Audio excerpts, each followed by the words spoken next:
उस व्यवस्था को हम नहीं समझ पाए। वो व्यवस्था है पार्टीवाद।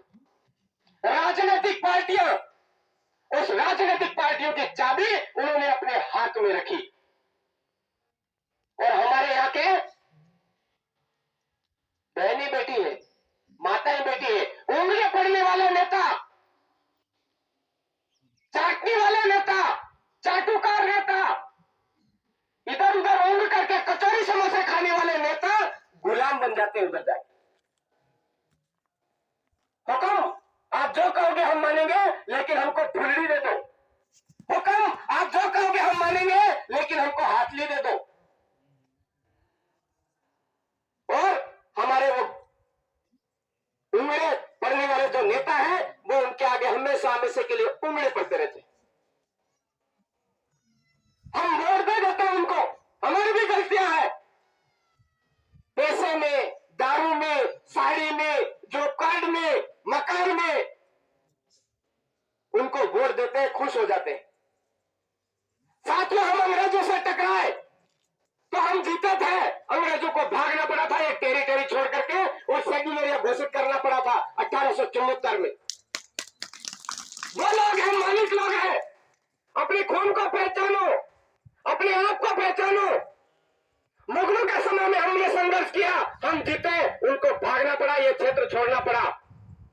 रजवाड़ों के टाइम में हम लोग लड़े, डटे, भूखे प्यासे जंगलों में रह करके लड़े, और अंतिम में विजय प्राप्त की, उनकी गुलामी मंजूर नहीं की। लेकिन आज की तारीख में हमारे इस उदयपुर संभाग ही नहीं, गुजरात ही नहीं, महाराष्ट्र ही नहीं, हमारा मध्य प्रदेश ही नहीं, इन पूरे भील प्रदेश के अंदर हमको इन पार्टियों ने भिखारी बना रखा है। और पार्टियों में हमारे यहाँ के जो दलाल जाते हैं, वो दलाल शासन प्रशासन, शासन बन करके प्रशासन पर डंडा चलाते हैं, प्रशासन से कमीशन लेते हैं, और वहां बैठे बैठे बोलते हैं कि वो जो बैठे हैं ना झाड़ू फलासिया में, उनके इतनी दिन और आवाज नहीं सुननी, क्या कर लेंगे, वो धरना ही कर रहे हैं। इस तरह से करता है, तालियां बजाने जैसी बात नहीं मेरे भाइयों। हमको अंदर से जगाना पड़ेगा, जगना पड़ेगा। और हमारे ही एरिया के पढ़ लिख करके खुद की मेहनत से कर्मचारी बनता है, वो कर्मचारी भी उस शासन के उस हुक्म में जाकर के वो भी गांडू बन जाता है। तो मेरे भाइयों साथियों, अधिकतर कहते हैं कि ये मांगीलाल जी तो गालियां देते, गालियां नहीं, ये इनके लिए अमृत वचन है। इनको अमृत वचन मान करके इनको भी सोचना चाहिए। बोलने में हमारे इस 38 तहसील के अंदर तहसीलदार साहब भी बैठे, एडिशनल एसपी साहब भी बैठे, उपखंड अधिकारी जी सब बैठे हैं। हमारी कड़क लैंग्वेज में हम ये भी बोल सकते हैं कि यह करके बताओ, ये करो, वो करो।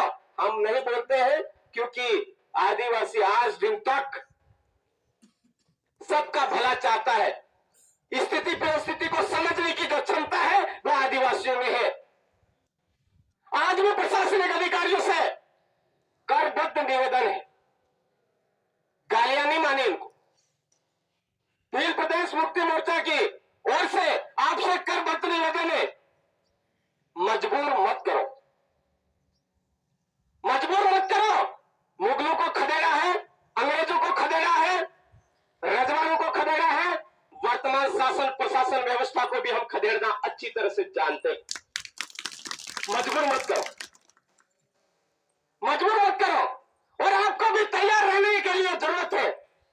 मांगने वाला काम बंद करो, देने वाले बनो, और देने वाले बनने के लिए जो मूल जड़ है उसको पहचानो। कुछ नहीं है उदयपुर संभाग के अंदर, केवल 17 के 17 बना करके भेज दो, देने वाले बन जाओ। नहीं समझ में आया? नहीं समझ में आया? अभी 15 कहीं ना कहीं मिस्टेक वाले गए हैं, कहीं ना कहीं मिस्टेक वाले गए हैं। उंगले बोबड़े गुंगले कचौरी समोसे खा करके सोने वाले, पार्क में पागलों की तरह बैठने वाले, पता नहीं कौन कौन से भजन उनके बाप दादा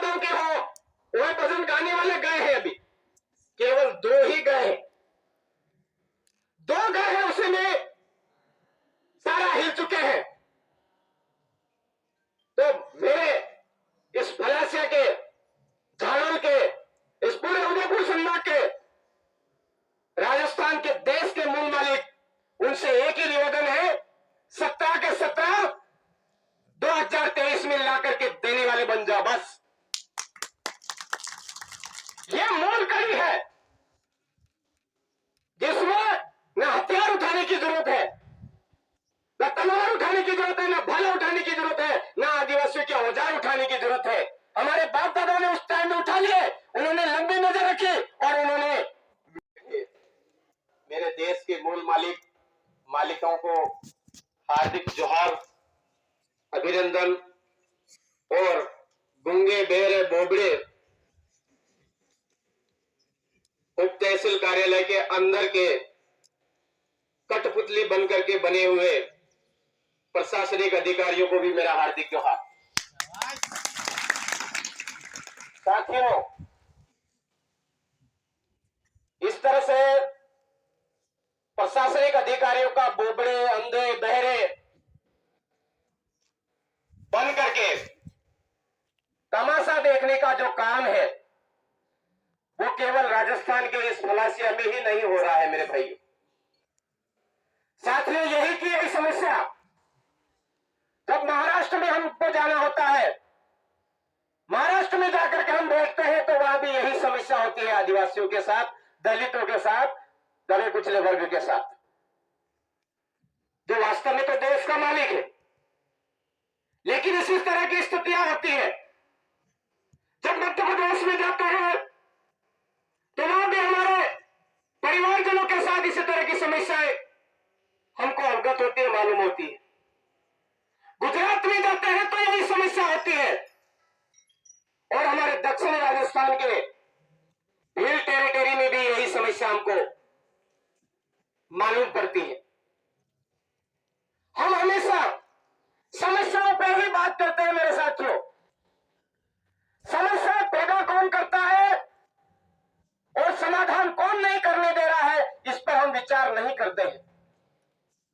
थोड़ा सा हमको इसको समझने के लिए हमारे बाप दादाओं का, पुरखों का इतिहास जानना बहुत जरूरी है, जिसको रात दिन ये लोग मिटाने के लिए प्रयासरत है। उनका इतिहास जानना जरूरी है। छोटा सा उदाहरण दूंगा, राणा कुंजा भील और महाराणा प्रताप। महाराणा प्रताप जब मुगलों से टकराए, हिम्मत ही नहीं हुई थी, टकराने की बहुत दूर की बात। जब टकराने की बात आई तो भाग करके कहा आदिवासियों के पास, और आदिवासियों ने बड़ा कलेजा रखते हुए राणा कुंजा भील ने आगे बढ़कर के बोला, हमारे यहां पर जो भी मांगने आता है उसको हम हमेशा कभी भी दिए बगैर जाने नहीं देते। और हमारे इस एरिया में राणा कुंजा भील ने आगे बढ़कर के उनको संरक्षण प्रदान किया, राणा से महाराणा प्रताप बनाया और पूरे देश के अंदर राजपूत समुदाय का गौरव बढ़ाया, मान बढ़ाया। उस समय में हमारा समुदाय मेरे साथियों मांगने वाला था या देने वाला था? ये छोटा सा उदाहरण दिया। इसके अलावा और भी कई सारे उदाहरण हैं। हमारे गांव में ढोल बजाने वाला आता है, वो भी हमारे गांव में वार त्योहार पे मांगने आते थे तो हम उनको देते थे, आज भी देते हैं। और भी मटके बनाने वाले और कई सारे भाई हैं, कोई जोगी बन करके आता है, कोई किस तरह से बन करके आता है। हमेशा हमारा पुराना जो इतिहास है, पिछला इतिहास है, वो हमेशा देने वाला रहा। लेकिन आज की तारीख में महाराष्ट्र में जाओ तो देश का मूल मालिक 5 जनवरी 2011 का जजमेंट बोल रहा है, वो देश का मालिक महाराष्ट्र में भी मांगता हुआ नजर आ रहा है। क्या मांगता हुआ नजर आ रहा है? हैंडपंप। क्या मांगता हुआ नजर आ रहा है? अच्छा स्कूल। क्या मांगता नजर आ रहा है? पुलिया। क्या मांगता नजर आ रहा है? तो तहसील, अच्छा कॉलेज, अच्छी सड़क, देश की बुनियादी व्यवस्था मांगता नजर आ रहा है। विचार करने की जरूरत है या नहीं? मांगते नजर आ रहे हैं।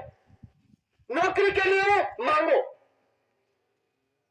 कितना परसेंटेज? 45 की अधिसूचना जारी कर रखी है, लेकिन पता ही नहीं चल रहा है कौन सी अधिसूचना के तहत हमारे यहाँ पर पद वितरित किए जा रहे हैं। वहां पर भी मांगने को मजबूर किया जा रहा है। बजट घोषित होता था, हम आके फाड़ करके टीवियों के आगे लगे रहते हैं, कुछ तो घोषणा होगी, कुछ तो हमारे को मिलेगा, मांगने वाले बनकर। नरेगा में मजदूरी मांगो, नौकरी मांगो, ये मांगो, न्याय मांगो, फलाना मांगो, ढीकरा मांगो, इसे मांगने वाला बना दिया। क्यों बना दिया?